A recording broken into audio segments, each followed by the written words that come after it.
Ça fait débat. Dites-moi, ça marche pas très fort pour Bilal en France? Bah déjà, oui, c'est vrai qu'en France, moi, j'ai pas envie de faire le procès de ce gamin que tout le monde a attaqué, mais c'est vrai que les chiffres sont là. Il est rentré 24e au top en première semaine, deuxième semaine 40e. Il est à moins de 5000 exemplaires vendus.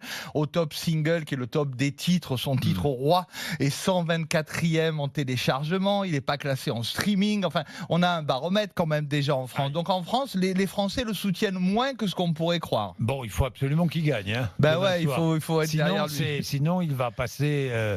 Il passera pas à la postérité. Voilà, aux oubliettes. Donc il faut qu'il gagne. Est-ce qu'il peut gagner? Ça va être dur. Ça va être dur parce qu'on se rend compte. Ok, il y a des gens un petit peu extravagants qui ont gagné, comme Neta l'année dernière avec un texte engagé, comme le sien, où elle parlait du harcèlement sexuel, de la condition des femmes. C'est d'ailleurs l'israélienne, oui, c'est pour ça que le pays accueille cette année. On a eu des extravagants qui ont gagné, même des gens, voilà, Conchita Wurst, ou même Dana, qui était aussi dans le genre je m'habille en femme. Donc c'est courant d'être extravagant et de gagner, mais il faut quand même une bonne chanson. Est-ce que notre chanson est suffisante? Ça, c'est le problème. Ça, c'est le problème. Il faut une bonne. Parce que quand même, moi je veux bien, mais le vainqueur, c'est souvent très bon. Hein. Voilà, ABBA, Waterloo, ça a marqué l'histoire avec une excellente chanson. On a eu Céline Dion, Ne partez pas sans moi, avec une excellente chanson. On a eu beaucoup d'excellentes chansons à l'Eurovision. Céline Dion, vous voyez, l'Eurovision, oui, il ne faut pas penser que c'est un truc où il n'y a que les ringards. Voilà. Exactement. Quand on voit la liste, d'ailleurs, des France Gall, Poupée de cire, Poupée de son, signé Gainsbourg. Il y a quand même eu des magnifiques chansons qui sont nées là. C'est pas pire qu'autre chose, c'est ça que je voudrais dire. Tout jeune, mais je me souviens, mais tout jeune, vraiment, je me souviens, c'est mon premier souvenir de l'Eurovision, de Nonoletta. 64. Vous êtes fort. Gigliola Cinquetti. Gigliola Cinquetti. J'étais tout gamin, ça me faisait rêver. Hein. Ah ouais. Elle me faisait rêver. Non, mais c'est vrai. Hein. Elle était splendide. Elle avait une voix. C'est vrai que la voix compte. C'est vrai que son attitude fragile, tendre, de petite fille de 16 ans, oui. Nonoletta per amarti. Bravo, vous êtes vraiment. On va le trouver d'ici tout à l'heure. Tiens, Philippe, lui, a un souvenir de l'Eurovision. Philippe, bonjour. Bonjour tout le monde. En 2009, vous étiez en Norvège, Philippe. Exactement, j'ai été expatrié en Norvège, je suis resté 7 ans. Et l'Eurovision est une institution là-bas, c'est une soirée qu'on fait entre amis, en famille, avec, comme pour un bon match de foot, des bonnes choses à manger, des bonnes choses à boire et une bonne ambiance. Voilà. Et vous avez pas... Oui, c'est vrai que dans les pays nordiques, on adore. C'est une messe, c'est la messe. C'est la messe. Ah ouais, il y a 80% d'audience pour la chaîne qui diffuse l'Eurovision. En France, c'est beaucoup plus timide l'audience. Hein. Je dirais que la France, elle est un peu à part parce qu'elle trouve ça ringard, alors que dans tous les autres pays, pas que les pays nordiques, c'est une bonne soirée sympa avec des chansons différentes, des cultures différentes, et on a accès à des choses qu'on ne pourrait pas écouter, sauf en cherchant un petit peu sur nos tablettes et nos ordinateurs. Et Alexander Rybak avait une très bonne chanson cette année-là. Très très bonne chanson. Il a fait un score qui était un record pour l'époque. Il a gagné la veille de la fête nationale norvégienne, qui était le 17 mai, comme aujourd'hui. Bonne fête à tous les Norvégiens d'ailleurs. Et je me rappelle que dans les rues d'Oslo, c'était une ambiance incroyable. Bière et pizza, vous vous souvenez hein? C'est vrai qu'en France, la première demi-finale de l'Eurovision qui est passée mardi, on a eu les scores, 430 000 téléspectateurs, c'est pas terrible. Le lendemain, un James Bond de l'homme au pistolet d'or faisait le double sur la même chaîne. Donc, sur la même chaîne, France 4, l'Eurovision ne paye pas en demi-finale. Est-ce que ça va payer en finale pour l'audience? On va voir. C'est sur France 2, non? Oui, c'est ça, France 2, la finale.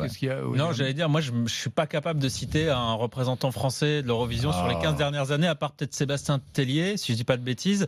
Ils deviennent quoi? Ils deviennent quoi? Amir, voilà. Amir fait une carrière formidable, oui. Il fait une belle carrière, Amir. Amir fait une super carrière. C'est vrai que Sébastien Tellier, c'est un petit peu l'exemple à part. C'est un mec un peu, on va dire, branchou. Peut-être que c'est votre truc, mais c'est vrai que ça n'a pas été un succès populaire énorme. Les autres, ils ont fait carrière, ils ont poursuivi ou ils sont un peu tombés dans l'oubli? Comme dans tous les concours, que ce soit le Festival Sanremo ou même The Voice, combien il y en a qui survivent, qui passent la barre. Il faut non seulement seulement avoir une bonne chanson, mais il faut savoir enchaîner. Il y a des gens qui ont une bonne chanson ponctuelle et qui n'enchaînent pas. L'année dernière, Madame Monsieur, qui avait fait cette jolie chanson qui s'appelait Merci, ont essayé de faire un album après. Bon, je vais vous le dire cash, il n'était pas terrible leur album. C'est eux en plus qui ont signé la chanson Roi cette année. La chanson vous voulez dire par là que de nombreux représentants français disparaissent après Oui, parce que leur répertoire va pas suivre, parce que... Mais à une époque, c'était pas ça quand même, non? Ah non, à une époque... Il y a 20 ans ou 30 ans, c'était pas ça. Il y a eu des gens qui ont fait d'énormes carrières.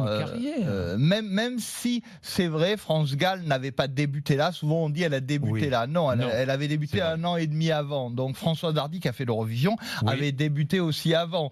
Donc, c'est pas forcément l'Eurovision qui a mis le pied à l'étrier à tout le monde. À ABBA, certainement oui. Pour ABBA, en 74, c'est vraiment ça qui les fait exploser. Mais en tout cas, il y a beaucoup de gens qui, dans le passé, ont réussi parce qu'ils ont eu des bonnes chansons qui se sont enchaînées à faire des carrières. Le problème, c'est les chansons à l'Eurovision et après, ce sont les chansons qui sont le nerf de la guerre. 41 pays qui sont en compétition cette année. 41 pays, parce que c'est l'Europe, mais plus que l'Europe. Depuis que le bloc de l'Est a été ouvert, depuis 93 et 94, un peu après la chute du mur de Berlin, l'Europe a accepté les pays de l'Est, et là aussi, il y a beaucoup de géopolitique. Alors ça, c'est le grand mot à la mode sur l'Eurovision. Les Ukrainiens vont jamais voter pour les Russes. Les Portugais sont souvent favorisés parce qu'il y a une grande diaspora de Portugais en France et dans d'autres pays d'Europe.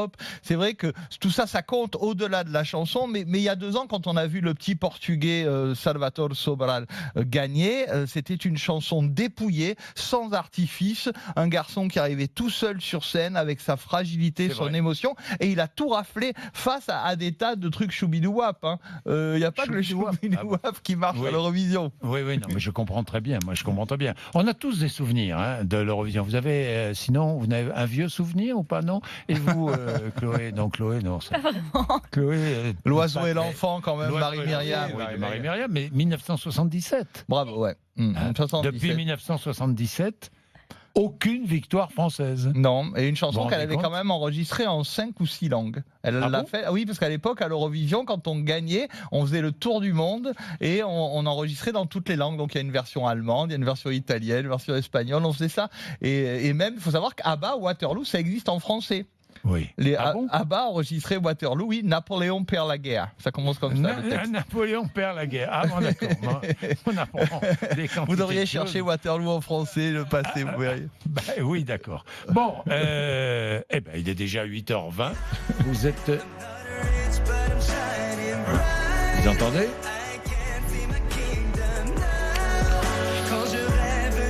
Bon. Écoutez, on verra bien demain. Rendez-vous. Merci. Merci beaucoup. Il est 8h21.